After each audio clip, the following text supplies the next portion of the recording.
شاهزاده رضا پهلوی شامگاه پنجشنبه 17 خرداد ماه در پستی توئیتری با کد کردن توئیتی از آمیخای چیکلی وزیر امور دیاسپورای اسرائیل از دیدار با این وزیر اسرائیلی خبر داده و چنین نوشتند: از دیدار با وزیر آمیخای چیکلی برای بحث در مورد همبستگی بین ایرانیان و یهودیان دیاسپورا یا همان جوامع خارج از کشور خرسند شدم. این رابطه یک کتاب مقدسی صرفاً یادگاری از گذشته نیست، بلکه میتواند الهام بخش عصر جدیدی از صلح پایدار برای منطقه ما از جمله ایرانیان، اسرائیلی ها و اعراب باشد.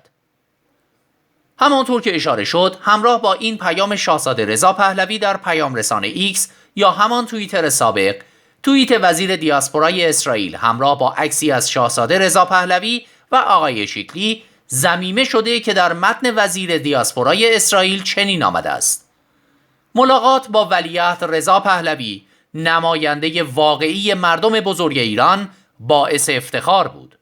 من برای روزی دعا می کنم که رهبری ایشان صلح و رفاه را برای ایران و کل خاورمیانه به ارمغان آورد و اتحاد تاریخی ایران و اسرائیل را احیا نماید. I am here to offer a vision for a new Middle East that makes the next 75 years more prosperous, secure, and stable for all of us, and bring us, the children of Abraham and Cyrus, together once again to transform our region into one befitting our great civilizations.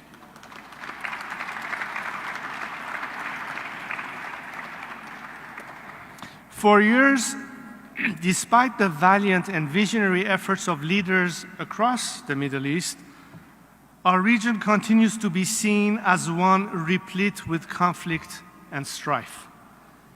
But we should know that this is not the story of our history, and it is certainly not the destiny to which we are relegated. From King Cyrus and Queen Esther in biblical times, to pre-modern times of Ibn Sina, Khayyam, Ferdowsi, Hafez, Saadi, and Ibn Khaldun, our region was truly the cradle of civilization. In such a region, our nations were allowed to thrive by enlightened and thoughtful leaders. Our people, irrespective of their faith or language, coexisted. This improved stability and peace, led to sustainability and prosperity, and our region offered the world some of its greatest innovations and developments. But it is the trials and tribulations of recent centuries for which we are regrettably better known. We lost our way. Some leaders focused more on their acute personal and parochial interests than those of their nation of our region. Conflict and infighting, with a healthy mixture of foreign intervention, struck our region and stayed with us for centuries. But another generation of visionary leaders, in the spirit of Cyrus, Esther, and Ibn Khaldun, came along in the aftermath of 2 world wars with an abiding love for their nations, dedication to their people, and belief in the capacity of our region. These men and women, from Golda Meir to King Abdullah, to Anwar Sadat, to King Saud and Faisal, to my father and others, were not content for their nations to be backwaters of the region, to be defined by conflict, poverty, and strife. They were determined to reach the pinnacles of what they believed destiny held for their nations, people, and the broader Middle East. They did not always agree on everything, but they believed in and strived for a future that offered a life for our people befitting our great civilizations. They did not think that greatness was a source of nostalgic pride or relic of the past. It was the future too. Yet, since 1979, there has been an evil force waging war on this vision, the leaders who offered it, and the people it was meant to benefit. I recall at the time how many of our friends in the region offered us solace and condolences, not only to my family, but to the Iranian nation. I would always respond that it is not just Iranians, but each of us that must fight this evil force, for its aim is to destroy that lofty vision of our region and destroy each and every person and nation who subscribe to it in the process. For 44 years, that is exactly what we have seen. From the Soviet invasion of Afghanistan to Saddam Hussein's wars on his neighbors, to the rise of fundamentalists and radicals who assassinated government officials like the late President Sadat, to the formation of full-fledged terrorist enterprises waging war on civilians, and to paramilitary organizations waging war on legitimate governments. Each one of these can be traced back to the rise of this evil force of power in 1979. Our region does not have to be like this. Our forefathers' experience show us this, and we feel it in our bones. We know the source of these problems. The question is, will we do something about it? History, be it biblical or contemporary, has shown that when visionary leaders band together, they can do something about it. And across the Middle East today, we are seeing the beginnings of this shift. Much has been made of the remarkable progress from Tel Aviv to Dubai to Neom. And it is indeed remarkable. The lives of people in these nations are improving drastically. But my friends, something is missing.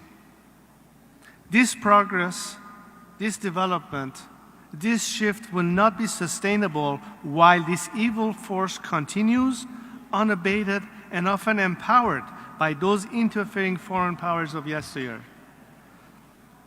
Do not be fooled by those who will tell you that this evil force can be put in a box, that its threats can be contained, or that its nature can be altered with financial incentives.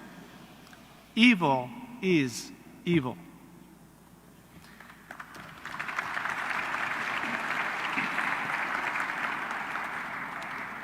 Our friends in Riyadh should know that it cannot protect Neom, its 2030 vision, or its other progress. And our friends in Abu Dhabi must understand that they cannot defend Dubai or the economic powerhouse they have built by giving in to pressure from appeasing Western leaders or blackmail from this evil force. This strategy may work for a few months, even a bit longer, but it will inevitably fail. There is another path, however, the path befitting our great civilizations. It may not be easy, but visionaries' jobs are never easy. Luckily for us, we are guided by our history. We've done it before.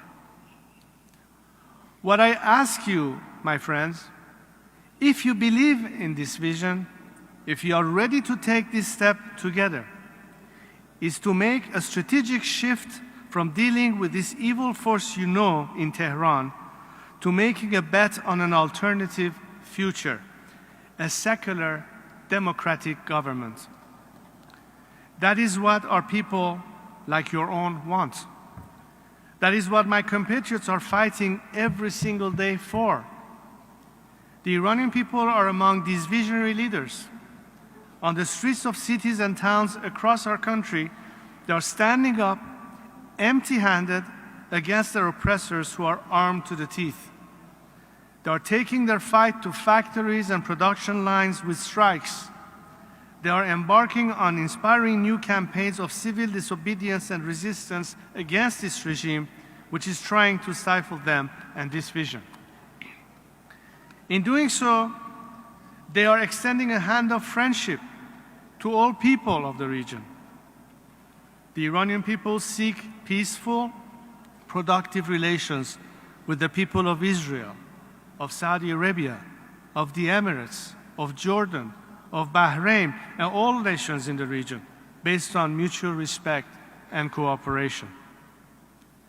My compatriots believe in this vision and are making the ultimate sacrifice to make it a reality.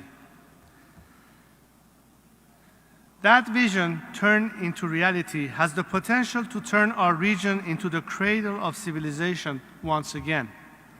It can bring opportunities for economic and trade cooperation that can improve the lives of our people and provide stability for the world's largest companies and new homegrown innovation. It can permit our experts and scientists to collaborate to solve cross-border challenges, including the threats posed by water shortages and the climate crisis. It might even provide for regional security agreements and cooperation, shifting more and more our budgets into investments in the future and not firearms. But this strategic shift, this visionary leadership, requires not relegating Iran to an issue of the nightly news that deserves statements of condemnation one day and messages of solidarity another.